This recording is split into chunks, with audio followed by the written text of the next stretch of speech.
Hello everyone, JJ here, welcome to my channel. And I know I haven't been posting video for a while. I've been really busy with a few things recently, and finally get time to, shoot some videos about some, newest things happening in my life. And today we're going to do a unboxing first impression on this AMD's Radeon RX 6500 XT.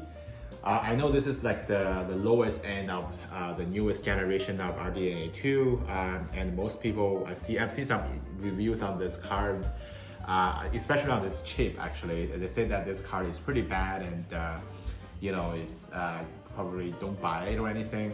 But given recent GPU trends right now, I think most GPUs has become really readily available at this moment. And you can get it almost at MSRP. The price is still going down. If you're really looking forward to a 30 series graphics card or RX 6000 series, I think you can just wait for 1 or 2 more months. I'm pretty sure that the price is going back to where it starts. So yeah, but still, like, I want to share with you this graphics card because I'm really curious to see, what's the lowest end of this generation looks like, and possibly how it performs. I know all my testing rigs, they were like kind of installing the Nvidia GPU and everything. It might take a little while to reinstall the AMD suits. Okay, so to start off, you can see that this is is follow the standard of the TUF gaming card, because this is how TUF gaming cards looks like, and because it's a 6500 XT, it doesn't generate whole bunch of heat, so it's using like a short card design. It's only 2 fans versus 3 fans, but it's still keeping that TUF look in there. And if you look at the back, it's going to tell you all kinds of features that's included for this generation, like 1080p, 4HD. I think Lisa Su knows that this graphic card is not going for those 4K or 2K users. It's for 1080p. Only get 4 GB of memory and also PCIe 4.0 support. So yeah, without further ado, let's get started unboxing this. Okay, so I'm not going to switch it now. I'm just going to unbox it right here. Let's get the seals open right here. Okay. So actually, I feel like the box is not that light. That means that the build quality of this is probably a little bit higher than what you expect. Okay. We have the typical ASUS box, which has the In Search of Incredible on the top. And I don't know if you can see the texture on the box. It has all the ASUS texture on it. There's like a whole bunch of, you see these black things in here? Those are like ASUS logo here. It's quite interesting that they have this in here. So it feels really nice. It doesn't feel like a very cheap card at all from the box. Let's open it. And straight out of the box, we're seeing this, probably some cards inside here. Let me take a look. Yep, we got the warranty card from ASUS, and we got a thank you note. Thank you for purchasing the worst card of this generation. Okay, and we also have the speed up setup. And I don't know if anybody has ever read this. I don't even know what it's talking about, but I definitely never read this thing. I'm kind of disappointed that it doesn't include that shiny card thing that I was expecting for this. I was expecting like a 1 star for that shiny card, because ASUS does have a kind of like a card thing for all its kind of lineup. I think you see a 5 star for those really rare cards, such as the 3080 Ti LC version, and a 4 star on the 3090, something like that. Okay, so now we have opened the box and we're going to take the card out. The card is pretty, it is heavy. I think it's plastic and some metal on the top. Let's see, open it up. And it does have the anti-static bag cover the card. Here we go. So very small, tiny card, follows the ASUS standard, and on the top of the card we can see like this Radeon, and this is probably light up. This is only RGB for the ASUS TUF gaming card. And look at the back, we're saying, you know, different mode selections. I'm surprised that it even does include P and Q mode for the ASUS TUF for this lower end of card, which is quite interesting. And we have the TUF gaming here at the logo. And in terms of connectivity, we only get one DisplayPort output and one HDMI output. Yeah, and look at how many heat pipes we have. We're having 4 heat pipes. If you look at here, we have 4 heat pipes coming out, 2 from this side, 2 from the other side, and it's connected to the vapor chamber. And we only need a 6-pin connector to it because it's only having limited amount of power to this.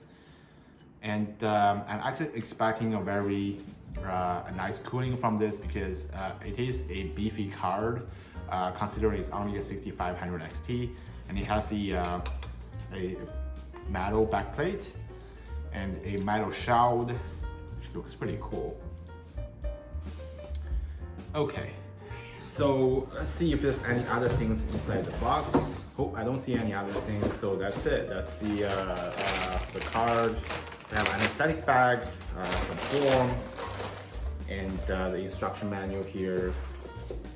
And that's everything that we can see inside the box.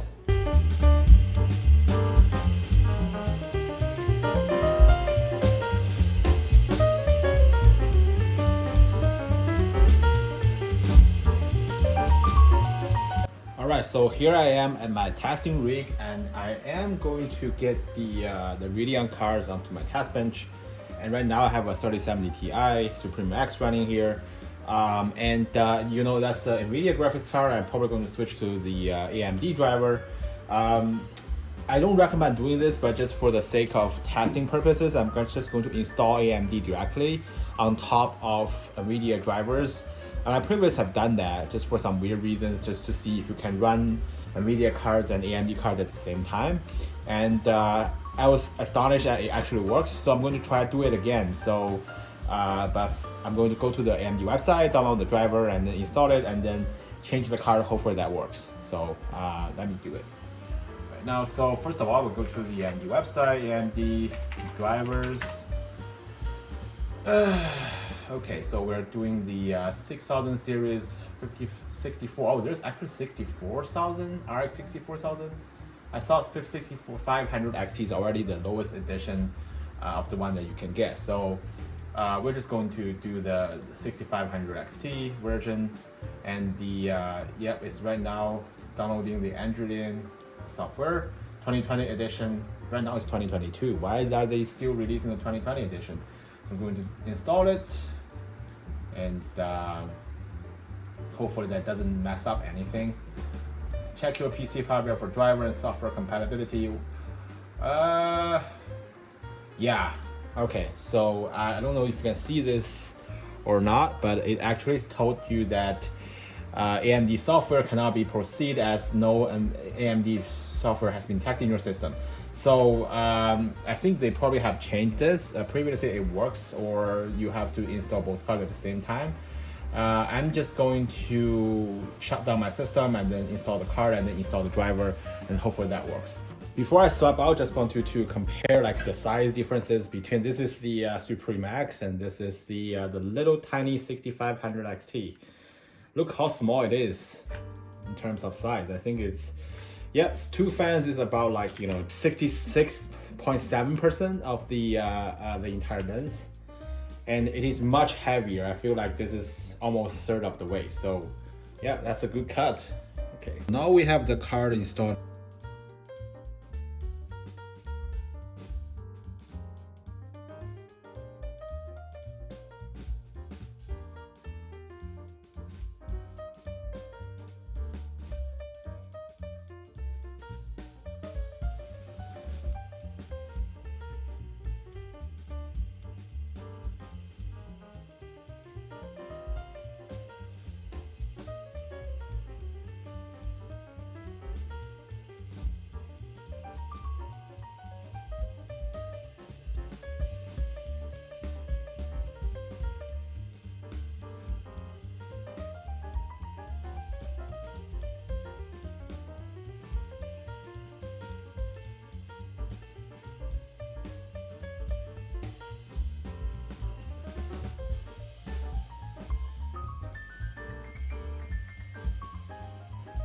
Okay, now we're installing this just to the default location.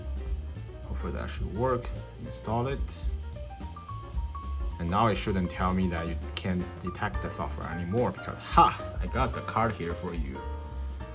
Okay, check your system for software compatibility, and we're going to do this. Okay, recommend to 3.2.1, and this is optional. Just install this one. Wow, this is pretty fast. Didn't expect that. Okay. Oh, okay, it's just downloading packages. It's an installer, so it's gonna take a little bit.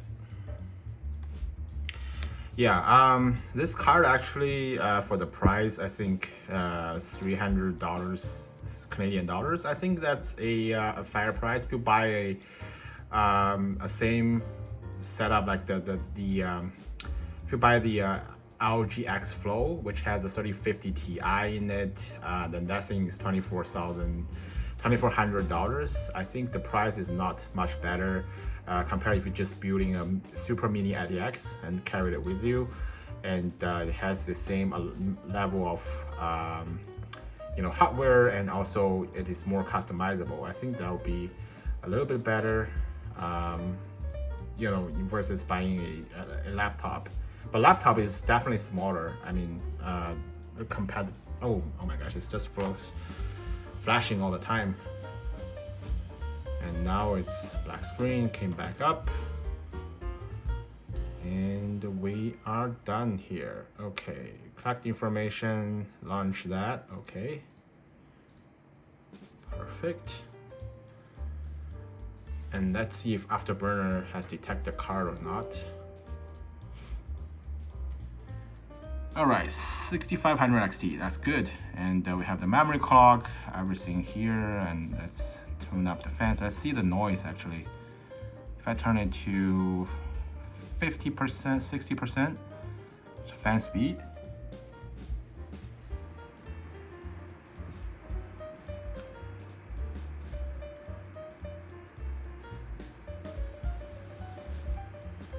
About 60 dBA, which is cool. And how about we put it all the way up to 100%? Geez, I can hear this already. Pretty loud.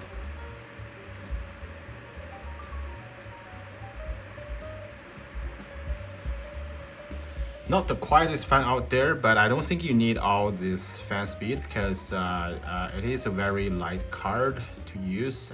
I think you can just put it on normal or something.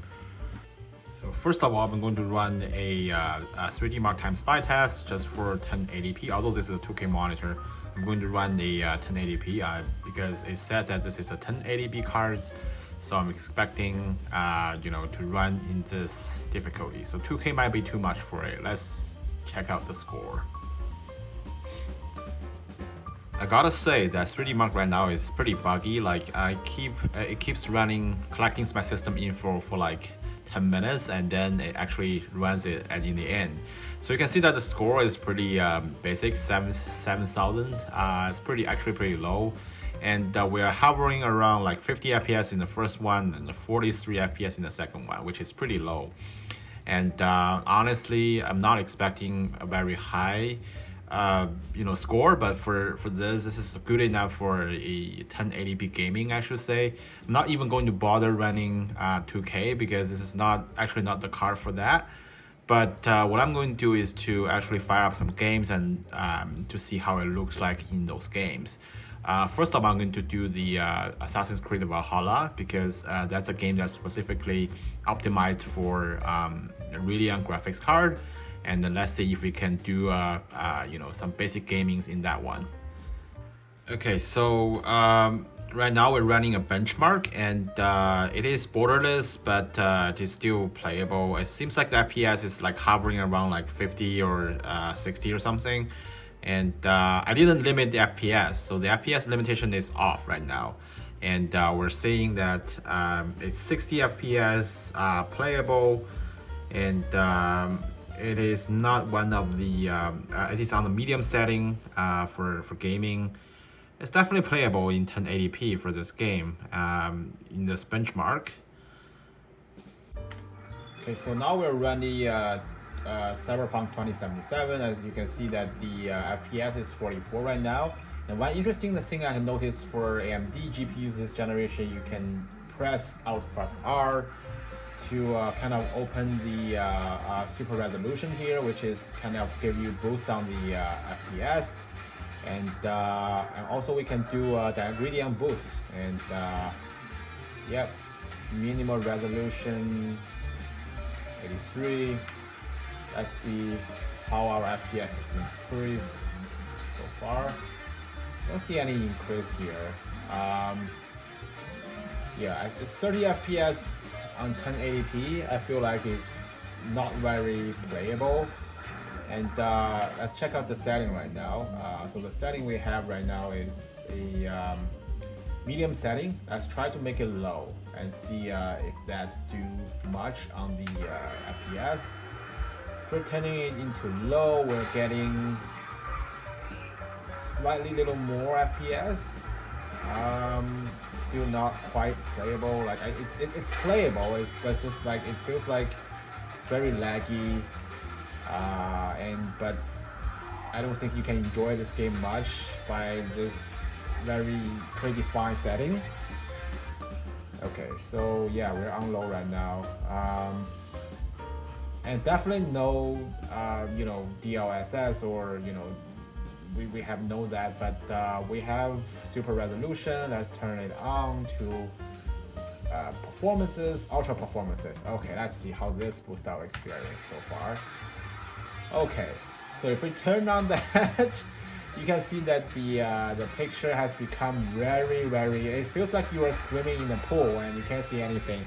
But I do notice that the FPS is hovering around 60, 80, 60, 70, 80 right now, browsing around city, but this is definitely not playable. But let's turn that down a little bit. Let's put the setting into just performances instead of ultra performances. And the graphics looks a little bit better, a little bit sharpened, and we're still seeing 70 FPS. Honestly speaking, I probably prefer playing like this a little bit because it does feels a little bit smoother, and the graphics looks a little bit better, but it still feels like a prehistoric game. Let's just see if I can make it into like maybe balanced, see how it looks like. So the balance wise, yeah, it looks much better. It's sharper right now. It's 60 FPS while running, and if I'm driving a car, okay, let's see, taking control of this car, okay, right now, and we're still getting 75, 65 FPS. This is good. This is actually playable. I think the images have become a little bit sharper, and if I change it back to medium setting, and if I turn on, that is 60 FPS. Yes, so if I get it to medium, it's playable around like 60 FPS on average, and while turning the fidelity effects on, this is definitely playable. I think this is good enough. Yeah. The game I want to try out here is Rocket League, and as you can see that video settings, we're going to change it to 1080p. Okay, apply here, and we're going to full high quality on everything, full screen, and high rendering quality. And our FPS is hovering around like 120 FPS. This feels actually pretty nice, and this is definitely a game that is more playable than CyberPunk. And yeah, this feels much better compared to CyberPunk. And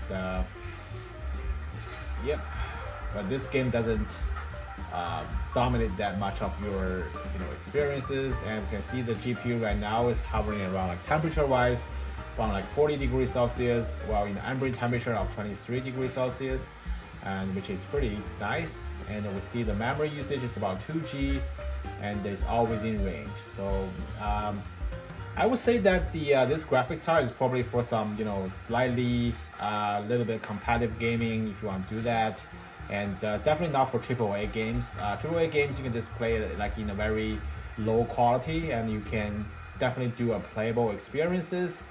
And yeah, that's it for this card. I feel like there's nothing impressive. It's just a very beginner level card. You can use the take advantage of the Fidelity FX to kind of making your graphics look a little bit better, and also squeeze a little bit more FPS out of that compared to DLSS.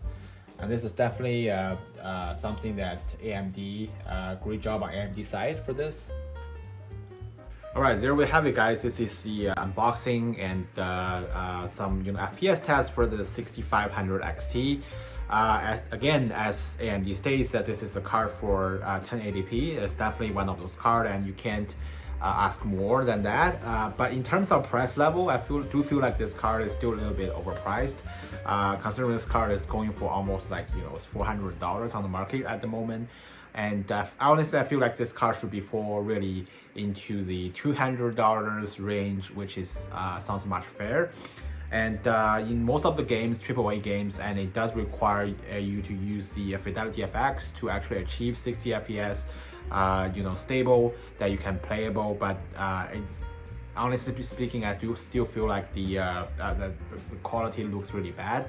But if you're doing some competitive gaming and you want some FPS on the 100 FPS, 200 FPS level, medium high setting, on some not so GPU demanding games such as Rocket League or Fortnite, these kind of games, this is actually the kind of the card for you.